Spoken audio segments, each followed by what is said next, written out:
A paz do Senhor Jesus. Vamos começar mais um cafezinho com Jesus, meus amados irmãos. Estamos hoje no quinto áudio, quinto estudo, sem trava na língua, né? Nós vamos agora falar mais um pouquinho, né? Ontem nós começamos a falar de um culto, né? Então nós começamos, mas eu quero ler aqui eu só vou comentar. Lamentações 3:39, lá no Velho Testamento, diz assim: do que se queixa o homem vivente, né? Se queixa do seu próprio pecado, né? Do seu próprio erro. Então eu estou dizendo aqui que as pessoas às vezes pagam um alto preço porque fazem as coisas erradas, né? E acaba descobrindo o que fez. Bom, ontem nós finalizamos o quarto áudio, falando sobre o início de um culto. Os cultos começam às 19 horas, a maioria dos cultos evangélicos começa às 19 horas e vai até às 21h30, né? Você sabe por que tem que terminar às 21h30? É um horário agradável para que as pessoas possam chegar cedo em casa. As esposas que têm os maridos que não são cristãos, às vezes apanham, meus irmãos. Às vezes tomam uns petelão. Por quê? Porque o pregador acha que tem que dar lugar e termina o culto 10h30, quase 11 horas. Aí quando a pessoa sai da igreja, a pessoa já sai sabendo que vai tomar uns peteleco. Não pode acontecer isso. Sou pastor e eu tenho autoridade para isso. Tem que terminar cedo mesmo.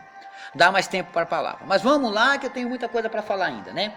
Então se o culto termina às 19 horas, começa às 19 horas e termina às 21h30, então nós temos 2h30 para cultuar. 2h30 tem que ser de Deus. Inteiramente, exclusivamente de Deus. 2h30 de Deus. Fazendo as contas de 24 horas, menos 2h30, dá 21h30 para você trabalhar e cuidar de você, certo?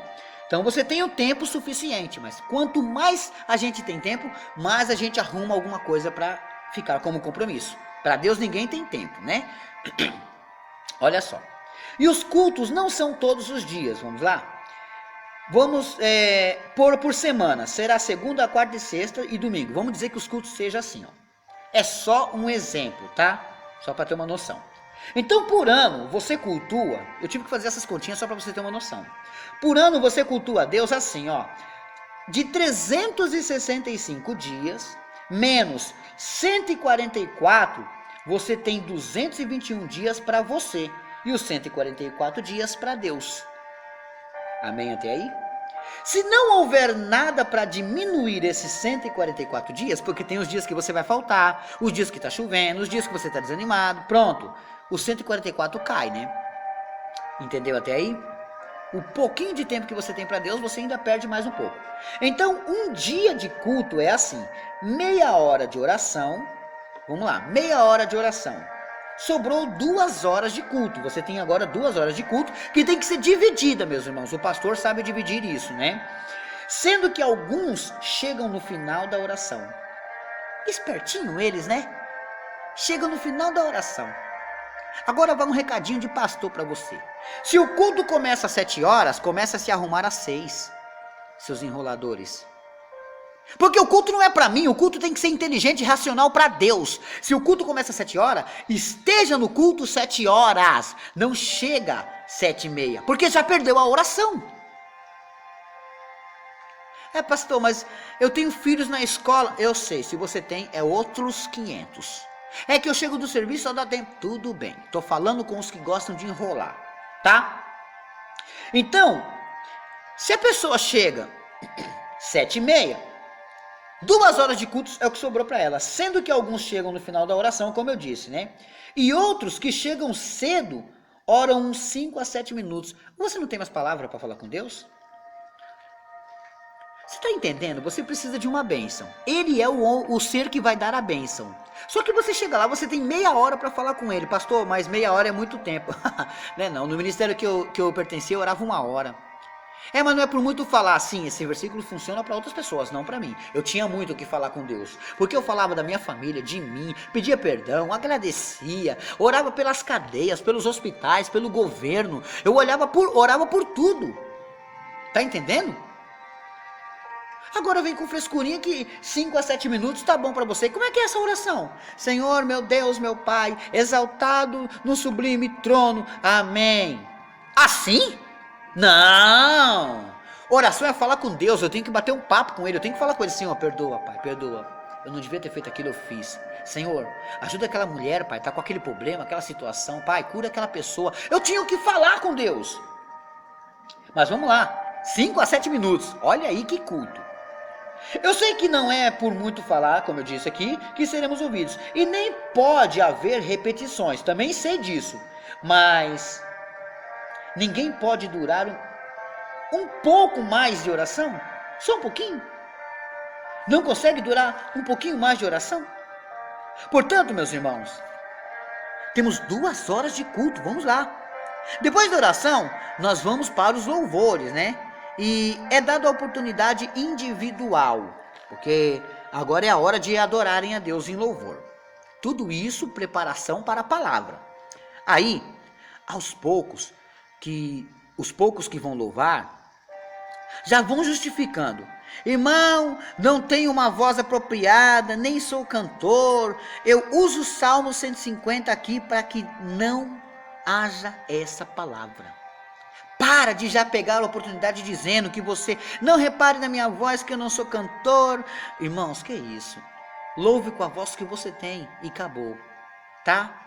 Louve com a voz que você tem. Para de ficar se justificando porque sua voz não é igual àquela irmã que canta muito bem. Para. Temos que louvar com o que temos para apresentar a Deus. Porque o Salmo 150 fala que tudo quanto tem fôlego, não é todos aqueles que fizeram aulas de canto, não.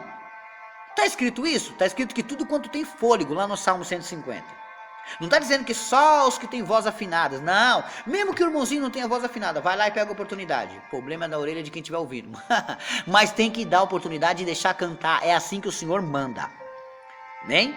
Então nós temos que louvar ao Senhor com o que temos para apresentar. Mas se alguém se incomodar, você acha que a sua voz é horrível demais, não tem problema, meu irmão. Vai lá e faz uma aula de canto. Mas não arrume desculpa para não adorar a Deus. Não arrume desculpa. Percebeu que estamos no meio de um culto? Nós estamos no meio de um culto. Já estamos na área dos louvores, né? Estou pegando cada um para dar uma pauladinha. Pois bem. Depois dos louvores, o pastor lê uma palavra oficial.